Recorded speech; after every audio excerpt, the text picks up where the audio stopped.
Hi guys, today I want to talk about focus for research, how you get your mind settled and focused in so that you can do a serious bit of research, whether that is a student dissertation or you're writing a journal article or you're kind of working on a book. That's what I've been doing for the last few months.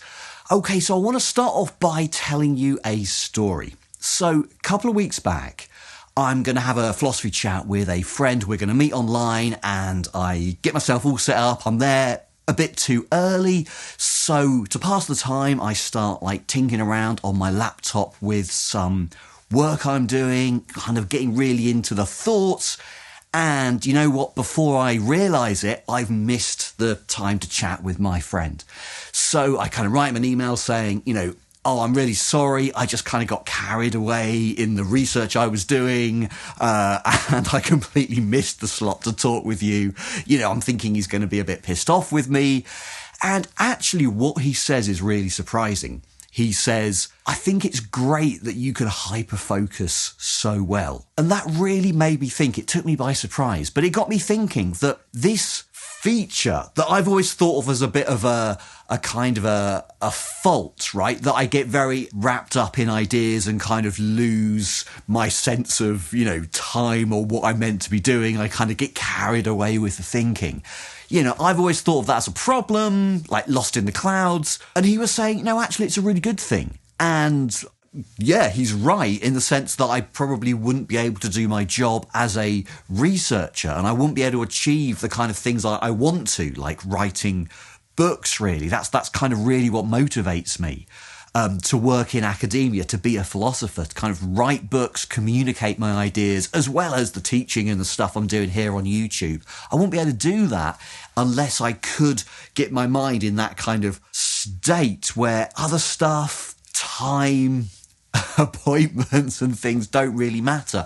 And I'm just thinking about the flow of ideas. So that's kind of what I think everybody would like to be able to get into when they're doing a bit of research. And we're going to talk a little bit about that. But let me tell you a bit more about later on that same day. In the evening, I'm winding down, so I am watching YouTube, it's suggesting stuff, and it comes up with a video interview with Daniel Craig, the actor. And I'm like, yeah, why not? So I'll watch that. And I'm kind of thinking about stuff, and it's just kind of going on in the background. But then it's drawing me in, because he's talking like this, and it's really annoying. And I'm like, oh, is the video broken or is my connection bad? Because every time he talks, it's going like this. So I watch it a bit more and I realise that no, it's nothing wrong with my connection or whatever. That's the way the video's been edited, okay? And it's not done like on the cheap, right? He's like one of the most famous actors in the world. This is like a big fashion magazine conducting the interview. It's been filmed very professionally. So why the hell is it like this? And then I realised that it's kind of edited not in a TV style of editing, but it's edited in like the YouTube style. So I don't know if you guys know this, but when you're kind of looking at how to kind of build a YouTube channel, you're looking at advice on YouTube. There's lots of big YouTubers giving you advice.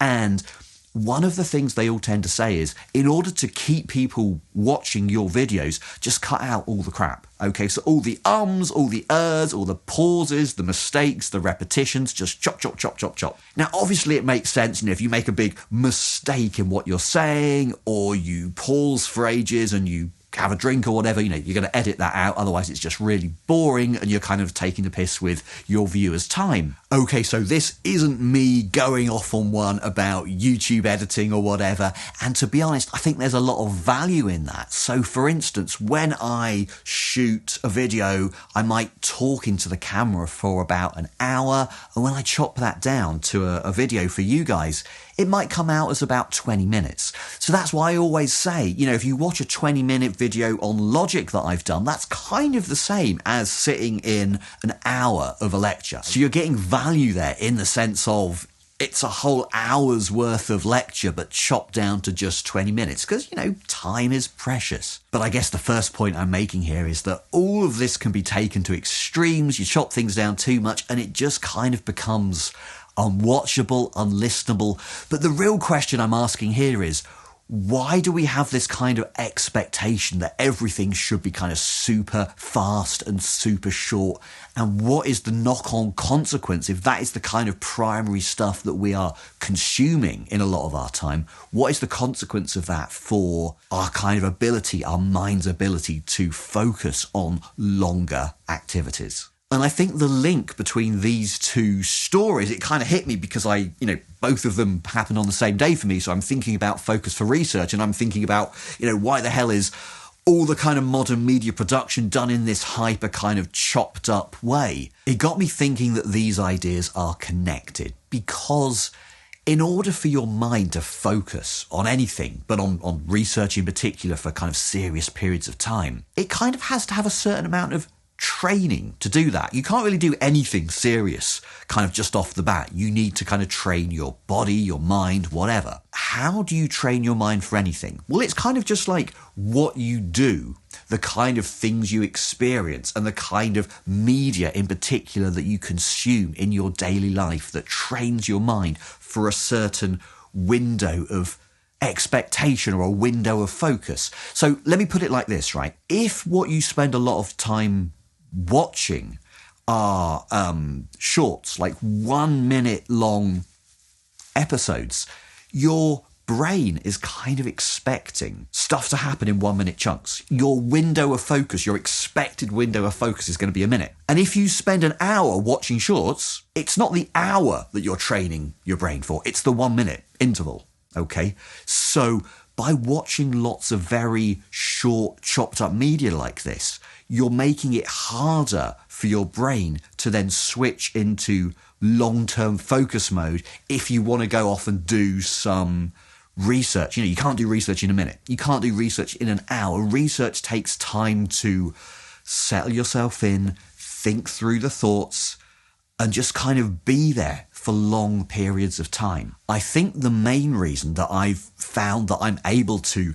get into that kind of mental state relatively easy is because, firstly, I've done it a lot over the last 20 years, but when I started doing it, I had read a lot as a kid. So I grew up in the countryside in a small village, not a huge amount to do there, wasn't many other kids there to play with, and, no bus service. So before I learnt to drive, there's not an awful lot for me to do other than walk around the fields on my own, thinking about stuff and reading. I read an awful lot of novels. And when you read for a long time, really getting into the story, the world of that fiction, your mind is kind of doing things automatically. You're kind of opening a door and entering that world. So when I see my 6-year-old reading, when I'm reading with her in the evening, it's a real effort for her to read every word and extract the story from it. And, I can see how much kind of effort it's taking for her. That's not what it's like when I'm reading. It's like it really is this feeling of opening up a door or opening up a window onto a world and kind of descending into it. It's almost passive. It just happens. And research is a little bit like that. That's kind of how it feels. It's not this effortful thing of forcing myself to focus. The thoughts are effortful. You have to think hard, when you're doing research. How am I going to work through this problem? That bit is hard mental work. But the effort of focusing on the thing, that feels to me very much like the feeling of, opening up a book, opening up that window onto that fictional world and going down into it. And really, you don't have to come back out of that until you need to take a rest, go and get lunch or whatever. And if you, there's been days when I get really into some thoughts and I realise, I've missed lunch or whatever. Okay, so let's bring this back to where we started. I started off with how can we train our minds to focus better on academic research. And I guess what I'm saying is, for me, this hasn't been an active thing. It's not like I ever set out to say, I'm going to train my mind to do this in the same way that you would train your body to go and do a 10K run or whatever. Rather, I consumed a lot of long-form media, mostly reading for long periods of time. And that seemed to have trained my mind's expectations that when I sit down quietly, lie down in bed or whatever, it's going to be doing this thing for however long, an hour, a couple of hours, and it's going to relax into it and allow the thoughts to come. I think that is a much better way of thinking about this, that I've really got to focus. I've got to force my mind to focus on this thing. Because forcing your mind to do something generally doesn't lead to kind of the thoughts flowing. I kind of looked this stuff up on YouTube, like how can you train your mind for better focus? Lots of good advice there, get rid of distractions, turn off the internet. That is all good stuff. My preferred way of working when I'm working on a book or something is to go and sit in a cafe where there's lots of people around, but perhaps there's no internet connection. I find that kind of situation not distracting. I know a lot of people find it distracting when there's other people around. I kind of put noise cancelling headphones on so there's no kind of conversations happening. But I find that because you're out in public, you can't just go off and do whatever, right? The distractions are actually taken away. Like if I'm sitting here at home in my attic working, I've got my cello, I've got guitars, I've got loads of books. I might just go off and think, I could play some music, I could read this other book, I could do all this different stuff. Whereas being somewhere that stops you doing that, wherever that is for you, the office, out in a cafe, in your kind of favoured workspace or whatever.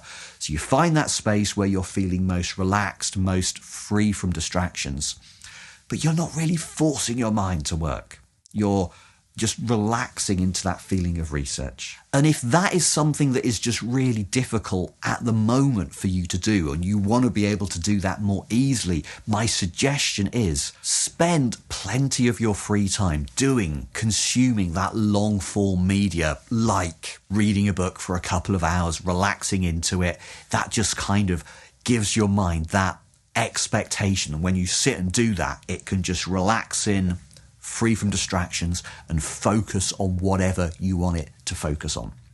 Okay, so this has been a kind of a different kind of video today. It's just my thoughts on how you do a thing. I know some of you are interested in that. So when we swing back to the next video, I think we're going to do something completely different. We're going to do a bit of logic tuition, maybe some proofs, maybe some modal logic. I haven't really decided yet. So why not stick me down in the comments the topics that you would like me to cover next. Give me some ideas. If you've enjoyed this content, you can help me out by subscribing to the channel, hitting that thumbs up button, leaving me a comment down below. All that stuff really helps me out with the channel. I hope you found this interesting, maybe also useful. That would be nice.